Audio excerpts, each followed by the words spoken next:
Hey, what's going on, YouTube? Glad you guys were able to make it with us once again on Bro Code. Bro Code. Man, we are back in the basement, you guys. Yes.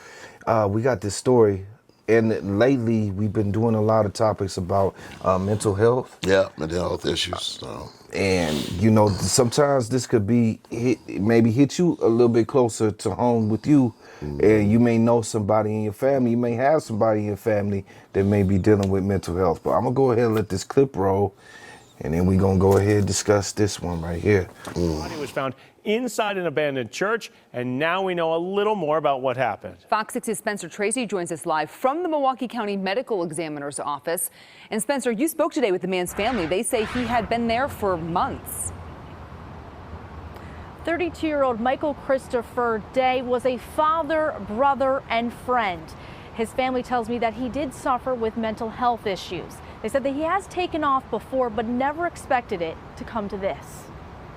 And he always lifted our spirits. Now the family of Michael Christopher Day is honoring his spirit. As gold and black fills the sky, memories of Day are left behind. He may have had troubles in these last years, but majority of his life, he was a happy spirit. Day's cousin Tony Smith says some memories have been hard to forget.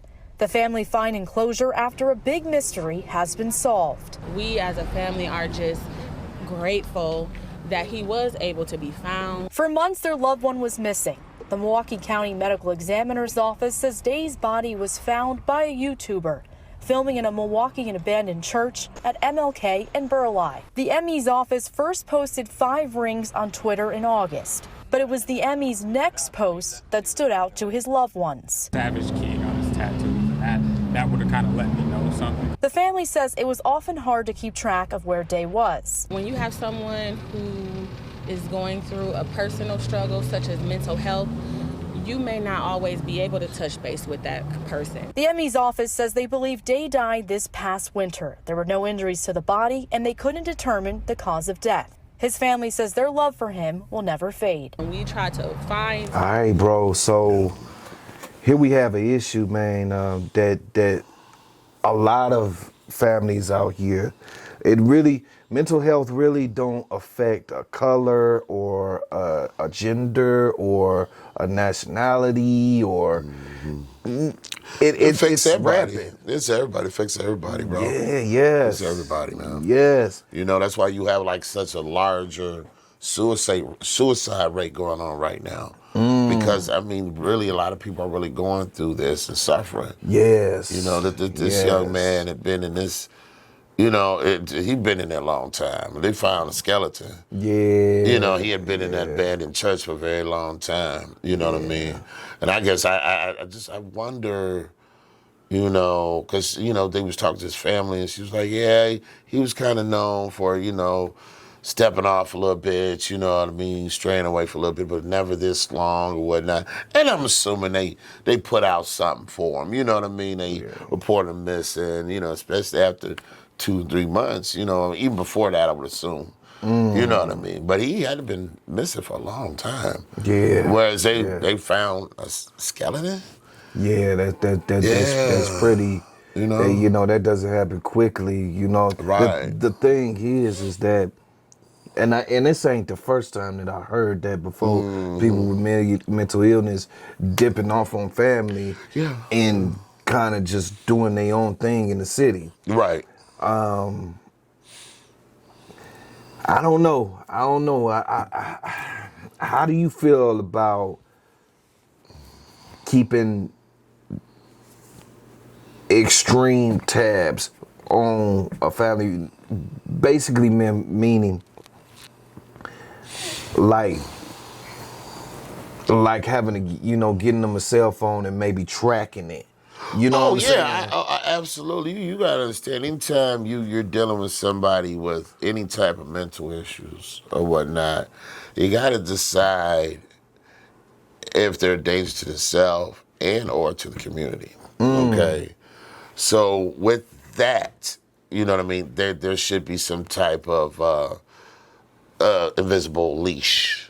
If I you know, if I could say that gently, you know what I mean. Whereas you do know where they're at. You know what I'm saying, and that they're also probably should be somewhere at certain times.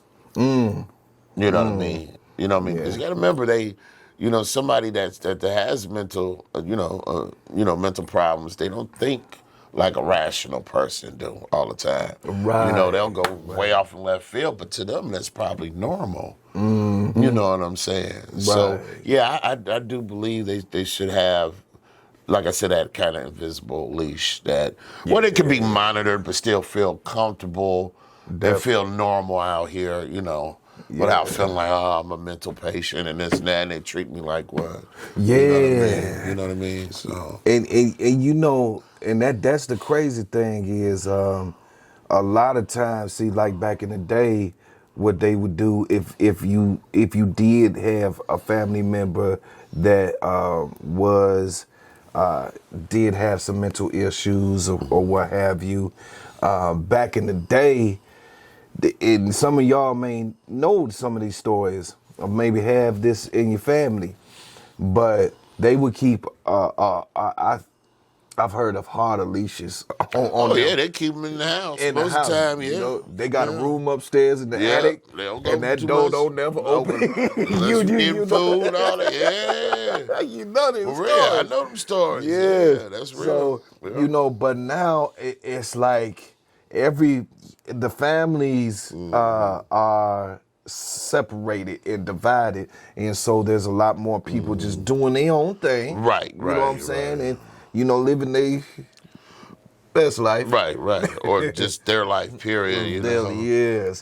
So they're not really concerned about the loved one that has this mental issue. But at the same token, there is a flip side to that, and that's what I was talking about, that double-edged sword. It's just like that woman who brought the kids down to Chicago to the lakefront.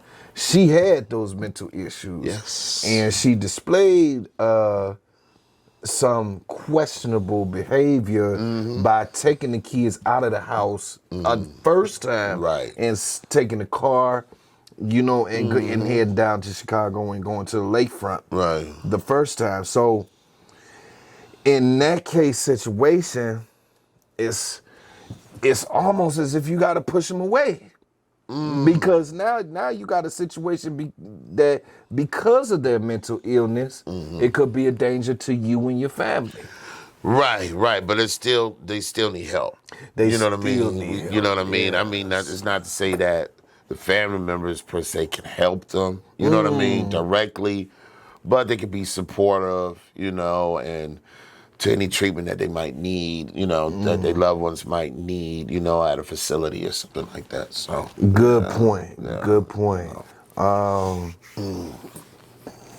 Let us know what you guys think. Yeah, please. This one right here is a very touchy subject because we all have family members that deal with mental illness, and there's different levels of it, but yet and still, it's still, some can operate just fine in society and, have that master's degree and, be off and, have a career. Correct.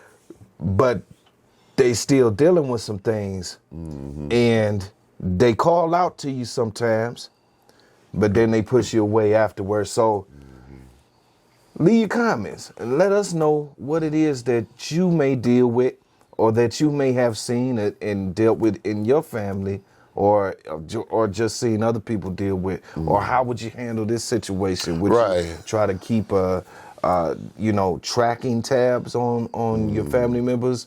I don't know. Go ahead, leave your comments, smash that like button, you guys, and subscribe if you haven't already subscribed before. Subscribe and hit that notification bell so you can be notified when we come out with new videos, you guys. Yeah. All right, peace.